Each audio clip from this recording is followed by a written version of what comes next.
많은 나라들이 V-22 오스프리 도입을 머뭇거리는 이유.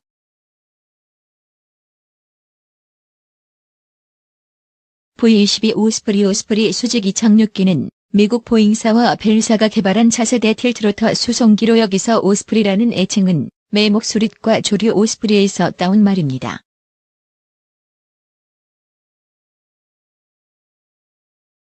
(1983년부터) 개발에 들어간 V-22 오스프리 수직 이착륙기의 시제기가 5년이라는 빠른 기간에 완성되었고 개발 과정 중 잦은 추락사고 등의 문제가 있었지만 추가적인 기술적 연구가 이루어지다 보니 2007년 V-22 오스프리 수직 이착륙기 양산을 이루게 되었습니다. V-22 오스프리가 특별한 이유는 로터 블레이드의 회전축과 면을 직접 기울여 수직 상태에서는 헬기처럼 수직 이착륙을 하고 수평 상태에서는 고정익기처럼 고속 비행을 할 수 있도록 만든 틸트로터 추진 방식이기 때문입니다.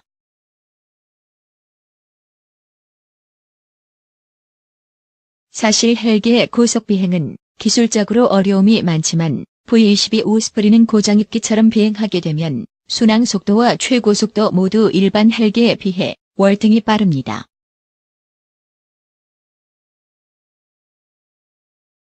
뿐만 아니라 일반 헬기는 평소 저고도에서 임무를 수행하기 때문에 애초에 수만 피트 고도로 올라가도록 제작되지 않는 경우가 많지만 V-22 오스프리는 최대 상승 고도가 일반 헬기보다 약 3,000m 더 높은 7,620m까지 올라갑니다.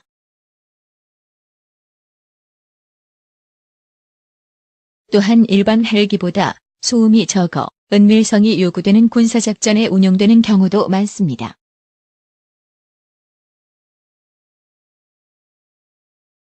이렇게 좋은 성능 덕분에 미 해병대는 아메리카급 상급 상륙함에서 운용하며 미 공군은 특수 전용으로, 미 해군은 각종 수송 임무와 항공모함에서 운용하며 공중급유기로도 운용하려는 계획을 가지고 있습니다.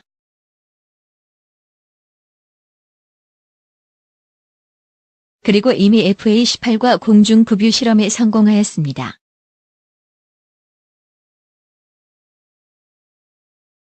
또한 미 대통령을 경호하는 제1헬리콥터 비행중대 HMX-1 마린 1에도 배치되어 임무를 수행 중입니다.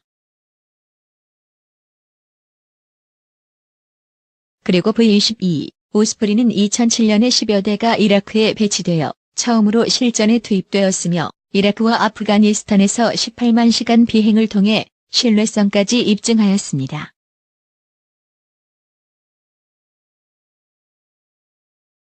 하지만 미 해병대, 미 공군, 미 해군도 V-22 오스프리를 운용하지만 미 육군만 V-22 오스프리 도입을 하지 않고 있습니다.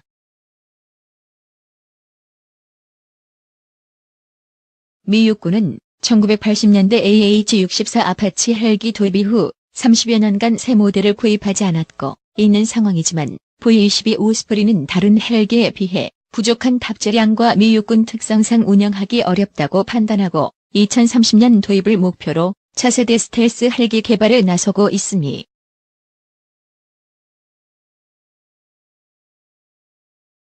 이처럼 많은 장점을 가진 V-22 오스프리를 두고 미 육군처럼 많은 나라들이 도입을 포기하거나 고민을 하고 있습니다.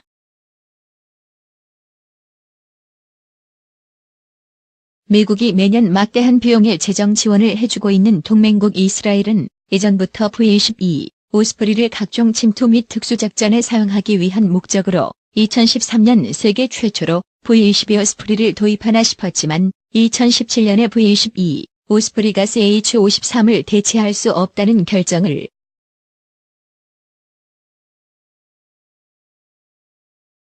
그리고 이스라엘은 2025년 노후한 CH-53을 대체할 다른 잠재적 후보에는 시코르스키의 신형 CH-53K와 보잉 CH-47 지누크를 올려놓은 상황입니다.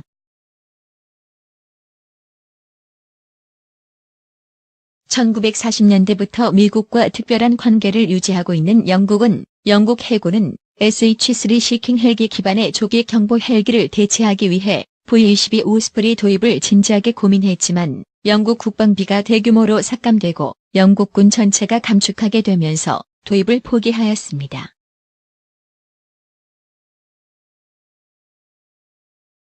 중동 부자 나라인 아랍에미리트는 2011년 오디세이 새벽 작전에서 미 해군이 V-22 오스프리를 운용하는 것을 보고 도입을 추진하였지만 시간만 끌다가 없던 일이 되었습니다. 그리고 사실 우리나라도 참수작전 등의 특수전이나 해병대의 상륙전을 고려하면 육군과 해군, 해병대에서 운용할 수가 있는 V-22 오스프리의 도입을 검토했었습니다.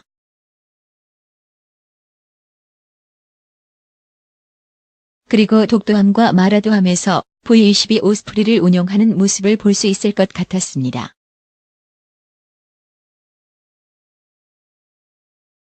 하지만 특수부대 침투용으로는 이미 많은 수송기와 수송 헬기 등이 준비되어 있으며 다른 경쟁 기종들에 비해 가격이 너무 비싸다는 이유로 아직까지 도입 계획은 없는 상황입니다.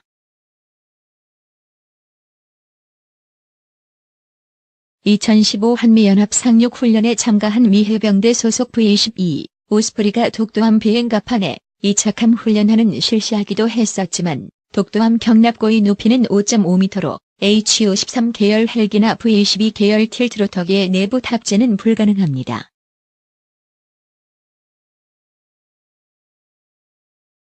독도함 내부에는 공기부 양정과 공기부 양정에 탑재하는 차량 그리고 수륙 양용 장갑차만 들어가도 꽉 차는 구조입니다.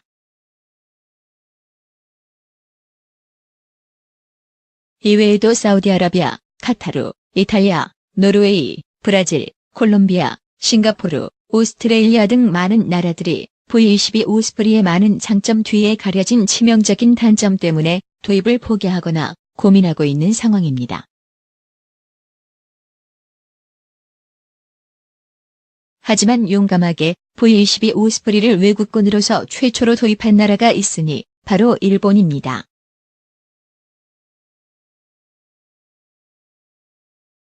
일본은 2015년 중국과 영유권 분쟁을 벌여온 센카구 열도 등 원거리 도소가 점령당했을 때 긴급 대응부대의 투입에 V-22 오스프리를 사용한다는 계획을 갖고 도입한 데 여론에도 불구하고 2018년까지 미 해병대와 동일한 V-22B 오스프리 블록스형 17대를 $30 억 달러 3조.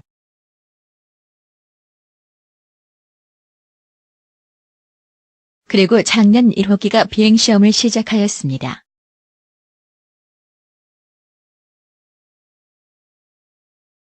하지만 많은 나라들이 V-22 오스프리 도입을 주저하는 이유는 일단 동급 헬리콥터보다 훨씬 비쌉니다.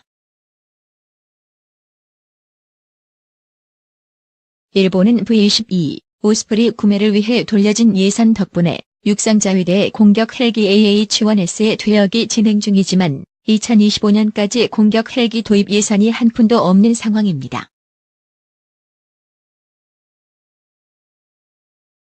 V-22 오스프리는 다른 일반 헬기에 비해 가격이 약 2배 정도 비쌉니다. 또한 헬기의 가장 장점이자 중요한 탑재량이 적은 편입니다.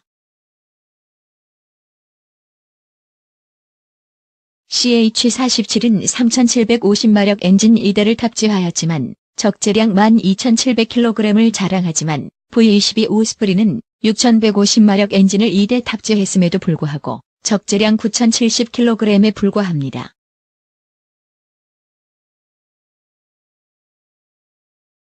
가격 탑재량에서 50년이 지난 CH-47이 더 뛰어납니다.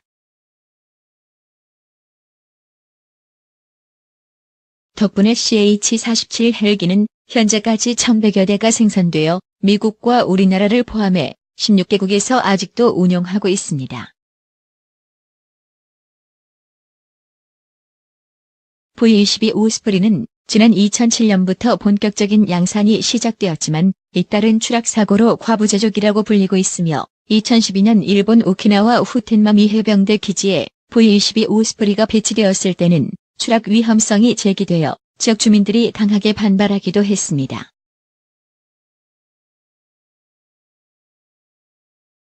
그리고 작년 주일 미군의 오스프리가 2016년 12월 오키나와현 인가 주변에서 추락했으며 지난해 8월에는 호주 동부 해안에서 추락 사고를 일으켜 탑승했던 미 해병대원 3명이 목숨을 잃었습니다. 미국에서는 V-22 오스프리의 생산 단가를 낮추기 위해 노력하고 있지만 아직 도입 소식은 들려오지 않고 있는 상황입니다.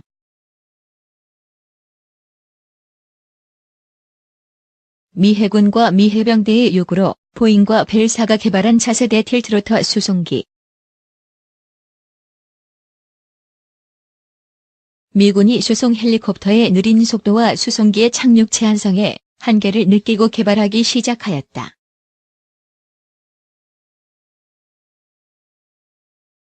특히 미 해군이 수송기 문제로 골치를 썩는 것도 한몫했다.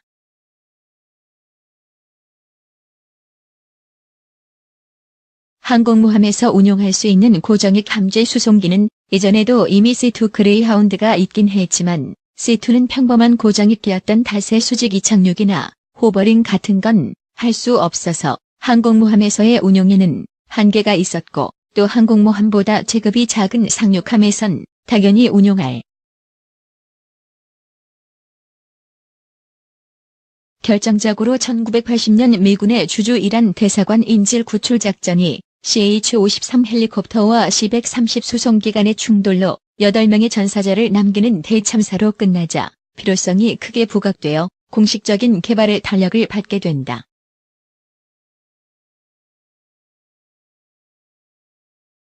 애칭은 매목수릿과의 조류인 물수리 오스프리에서 따왔다.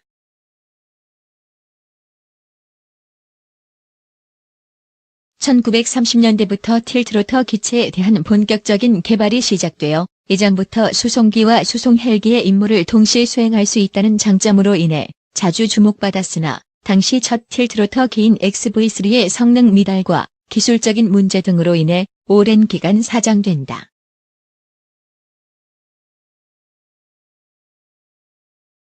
하지만 이후 1970년대 나사와 벨 헬리콥터 4가 개발한 XV-15로 준수한 성능과 가능성을 보여주면서 본격적으로 주목받기 시작한다.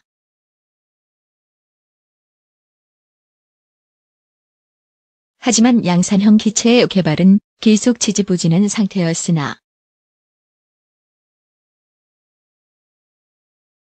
1979년 이란 이슬람 혁명으로 팔라비 왕조가 무너지고 이슬람 과격파들이 이란 주재 미 대사관을 점거하고 다수의 미국인을 인질로 잡는 사태가 벌어진다.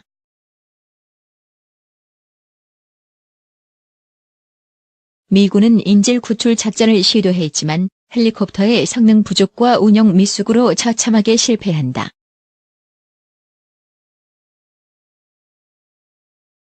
이때부터 미군은 틸트로터 군용기에 급속도로 관심을 보이게 된다.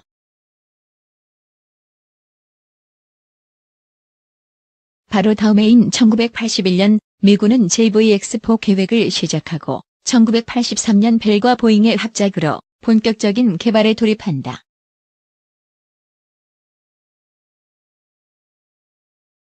개발은 순조롭게 진행되어 1988년에 시제기가 등장하였으며 1989년 3월 19일에 첫 비행에 성공하고 V-22 오스프리라는 이름이 붙여지는 수준까지 이른다. 하지만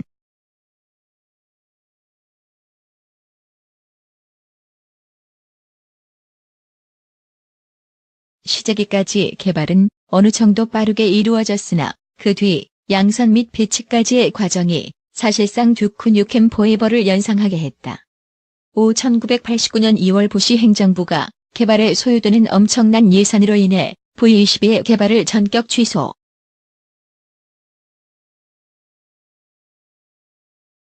하지만 1990년 9월에 미 의회가 V-22의 군사적 필요성, 틸트로터 기술의 가능성과 경제성에 대해 주목하였고 개발 예산을 통과시키면서 다시 개발이 진행되게 된다.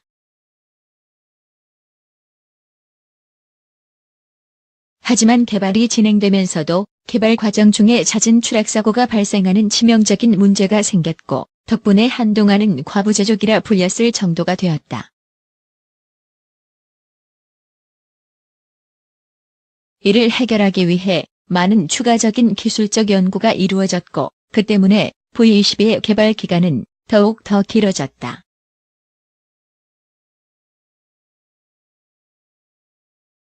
2000년대 초중반 당시의 밀덕들은 오스프리가 결국 취소되어 시대를 너무 앞서갔다가 취소되었던 많은 선례들을 따라갈 것이라 생각하는 사람도 많았으나 결국 2007년 6월 13일 첫 공식적인 도입이 이루어지면서 V22의 양산이 이루어지게 된다.